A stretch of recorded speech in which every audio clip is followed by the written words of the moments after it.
আসসালামু আলাইকুম গাইস, কি অবস্থা সবাই? আজকে একটা জিনিস দেখাবো আপনাদের কীভাবে গ্যাস চেক দেবেন, গ্যাস কি পারফেক্ট আছে কি না। এই যে আমি কিন্তু লাগাইছি, মিটার লাগানো হয়ে গেছে, আমি কিন্তু বসে আছি।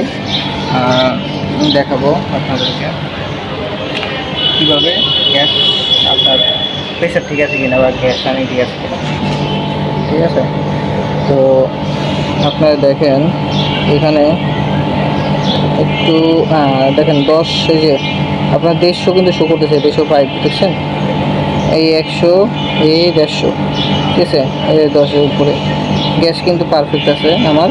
ঠিক আছে, পারফেক্ট গ্যাস আপনার এখানে এটার অবস্থা আপনি দেখতে পাচ্ছেন। কাস্টমারকে বলবো যে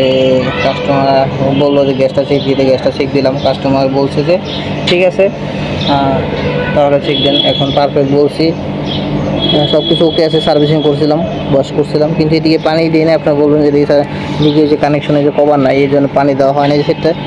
তো দেখি পরবর্তীতে ওই এখানে কস্টিপ লাগায়, কভারটা লাগায়, তারপরে পানি মারা দিব আর কি।